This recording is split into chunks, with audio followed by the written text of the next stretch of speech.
So a few words from my side to conclude these 2 days. We had 2 intensive days, 32 inspiring presentations by world-class scientists, I think we all agree, all in 7 different sessions. I would say that the 2 days also took us on a 360-degree tour, really going from NAMs to platforms and systems that allow us or help us to interpret data, and also to the regulatory system, the regulatory infrastructure, and then back to NAMs.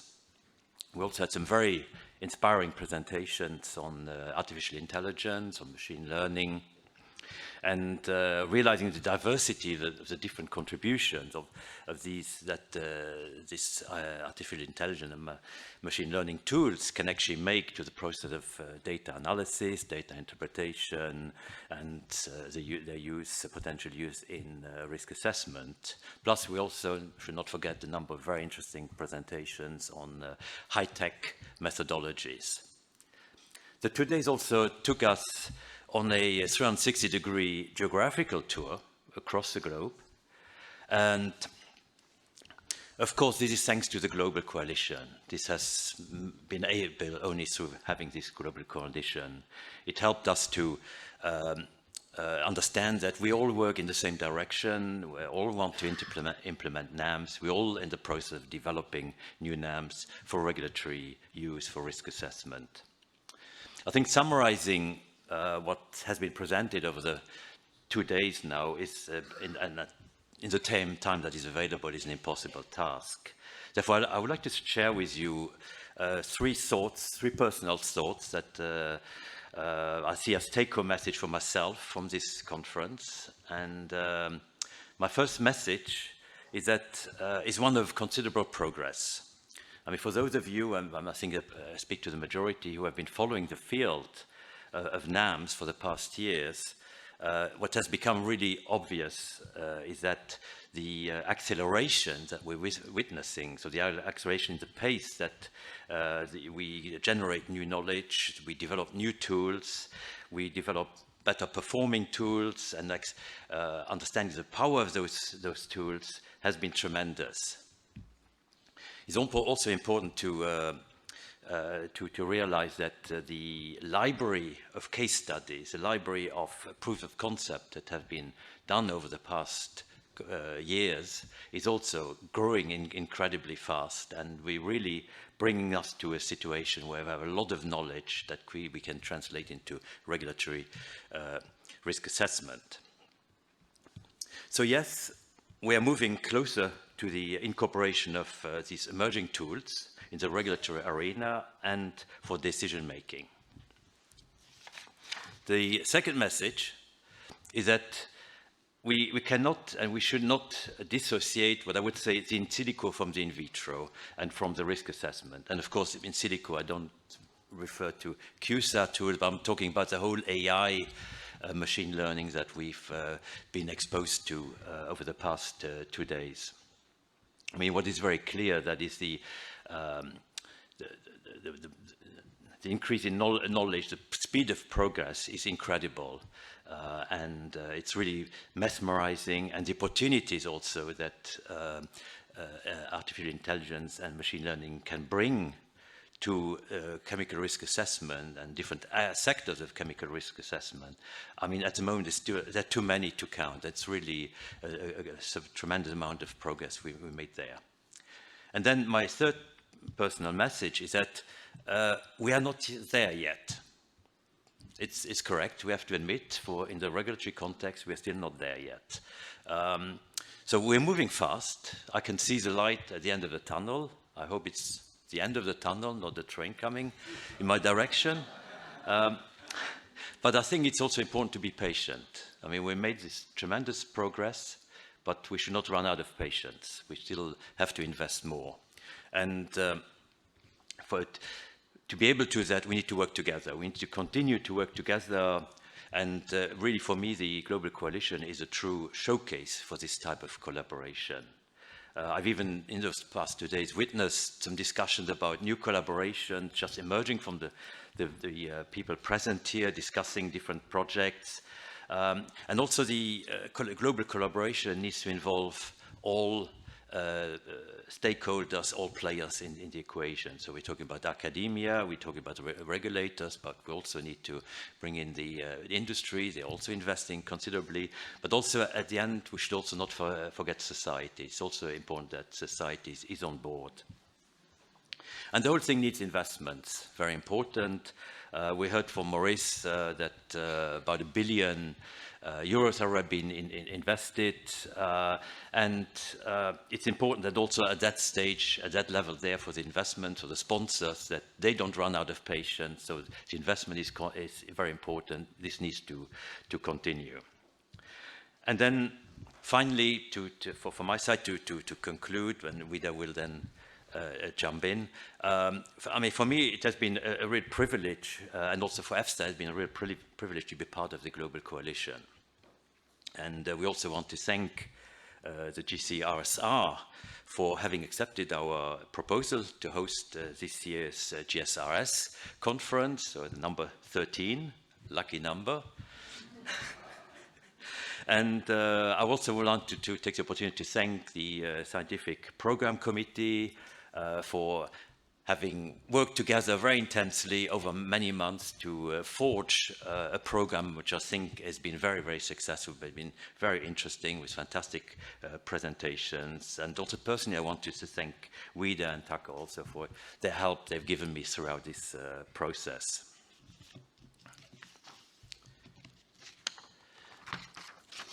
And of course, it would not have been possible without you. So I would like to thank all you, the audience physically here. Thank you very much. All the audience also that has been participating online. I also want to thank the folks here at EFSA, particularly Vanessa, Eleonora, Francesco. Many of you would have been bombarded by emails from my colleagues, but they have been really instrumental to the success of this conference. Without them, it would not have been possible. Of course, we also have a number of EFSA colleagues that are behind the scene who also helped us out very much. There's the people from Pomilio have been instrumental also making sure that the show runs properly. We have everything being displayed, the stage has been put up, the microphones have been circulated. So thank you very much to everyone here. And at the end, I also want to thank Carlos for his support in getting this conference and supporting me also to be able to work on this conference. So that's all from my side, and I would like to thank you all very much.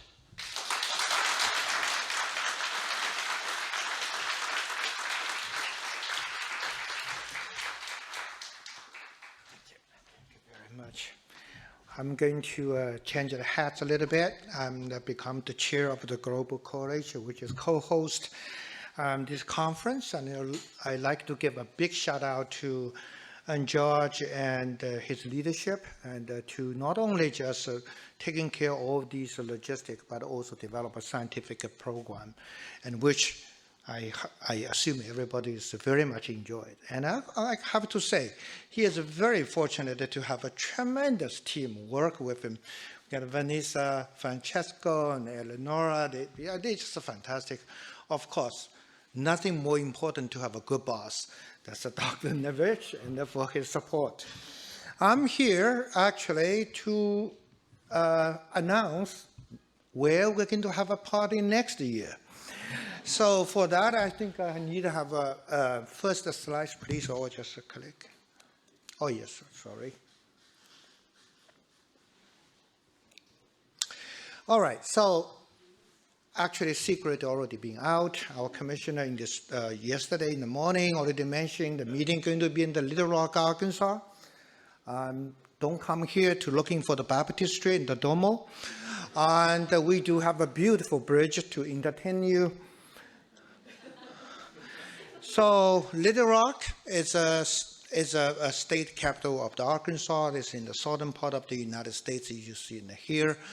Little Rock name is not come with the accident. Actually, it's many years ago. There is a French explorer was walking along the Arkansas River, and he said, "Oh, this is a La Petite Rock," and suddenly become Little Rock. And I hope I did not murder the French here. And we have a little bit over 200,000 people in Little Rock. That the meeting going to be set up on the September 18th and 19th of the September. And I really hope I will see you, at least some of you come to the meeting.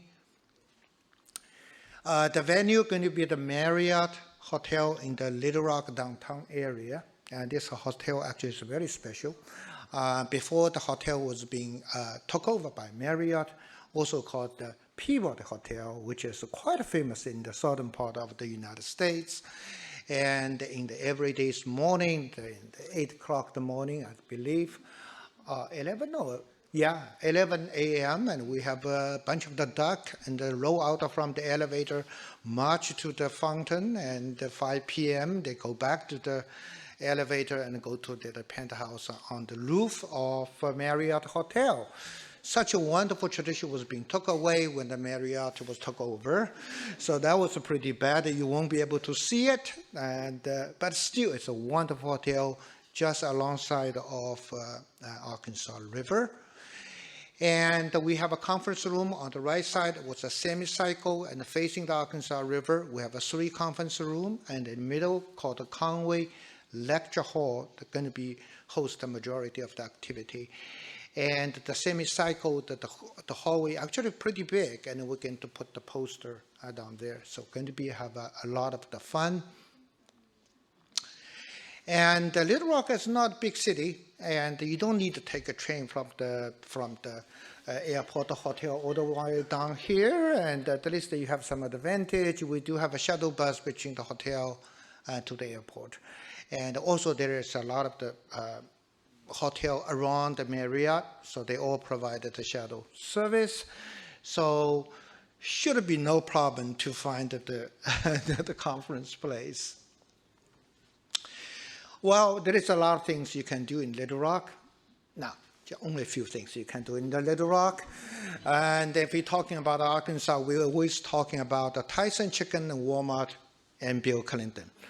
And Clinton Presidential Library is the most visited library in the United States. And you should go there, and it looks like whatever it looks like. But anyway, and in the very next to the Marriott Hotel is the Old State House.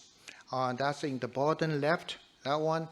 There's have a lot of the historical significance. And just for one, in 1992, when Bill Clinton won the presidency, and he and Hillary Clinton walk out from there and say, hey, I won. So if you happen to be there, you can do some posts and take the pictures and mimic how the presidency looks like. And of course, any cities you go, you have to have a way to find the beer and the wine, no wine, but beer and the liquors. And we do have a flying saucer and host over 100 different type of the beer, most of the local. That's in the bottom right, and don't get drunk, but they're going to be fun.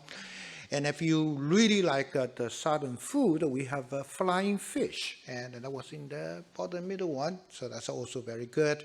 We do have a Rocktown distillery. I know my Japanese colleagues and visited me at once, and he insisted to go to the Rocktown distillery. I hope he had a really good experience. And we do have a river market. Now, of course, cannot compete in the market you experienced yesterday in Palmer, but we do have a river market nonetheless. So we also have Arkansas State Capitol building, and actually it's pretty old, and very similar like a Capitol building in the Washington, D.C. So with that, and on behalf of NCTR, I welcome you to Little Rock next year, and I hope to see you all, if it's not, at least some of you. Thank you.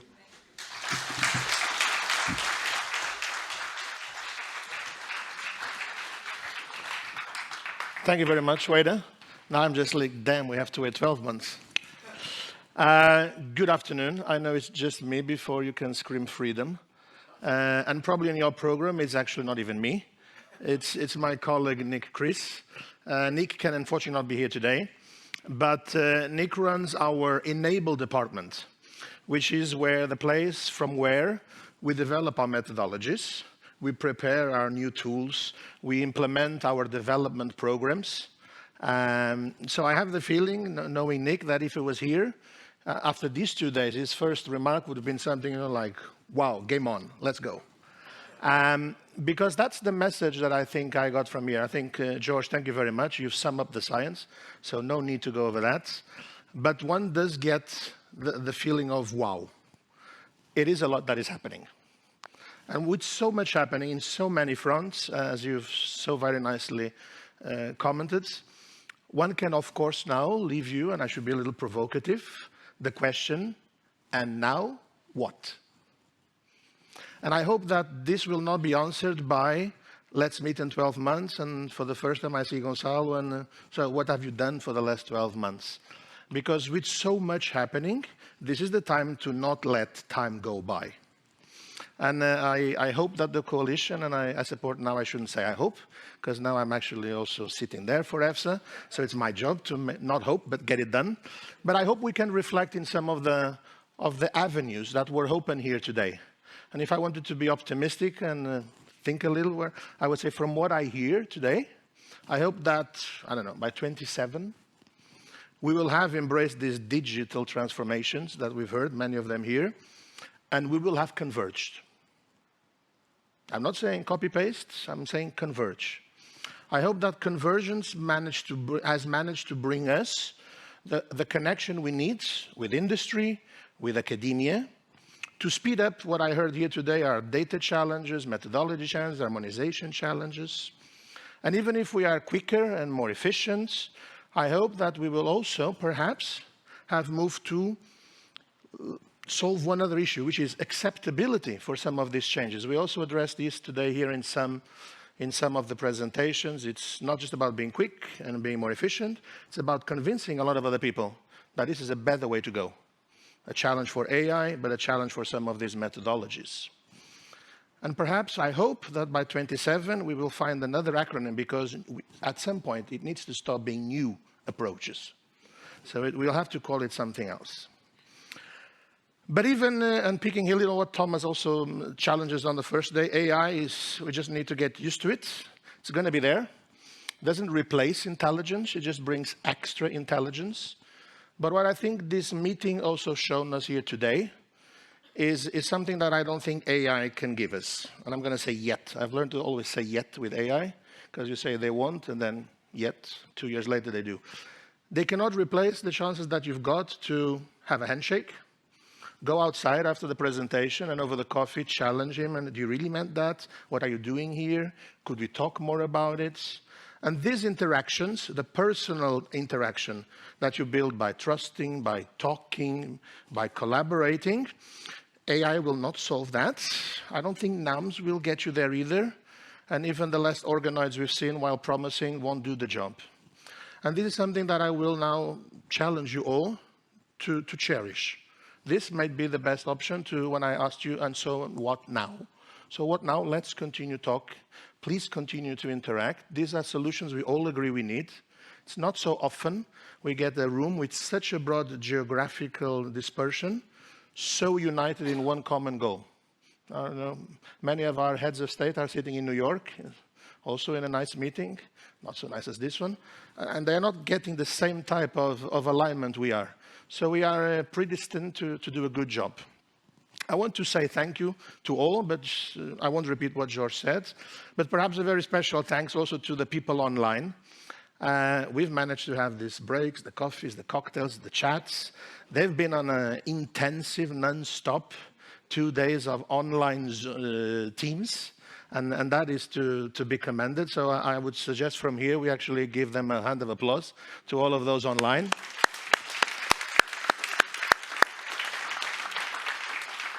And my last message to you is, do I believe we will succeed? And I'm going to say yes. And let me tell you also why I say yes. We've gathered here, 300 of us, 300 and something, wasn't it, Vanessa, I think? But just to illustrate why I say yes, is here we've heard the future of technology of science. But exactly this week, today, we finished another event with 300 of our future risk assessors working in topics related to food safety, which have joined us online for what we call the Summer Parma School. These are the future regulators learning on. And just this week, we finished also the first 3 weeks of our EFSA program. This is where we train our brightest ones, and they move around Europe to learn from each other to create these networks. Just today, we've gathered all our member states' focal points, I would call them our little EFSA ambassadors, who around Europe help us in this mission. And they all like NAMs, and they're all into omics. And when all these bricks are happening in just one single week, I really think we can get the job done. I know that it's an ancient proverb, I think Confucius, who says that when I walk among two people, I will at least learn from one of them.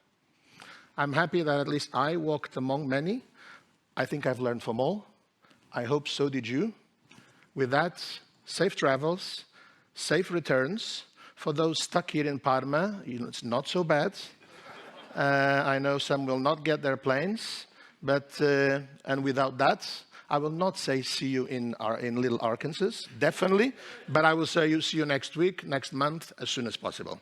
On behalf of EFSA, of our Executive Director, Bernard Uhl, of also my colleague, Guillaume de Sez, who with me has been here representing the leadership, and of all those that have made this happen here in Parma this week, thank you very much. See you soon.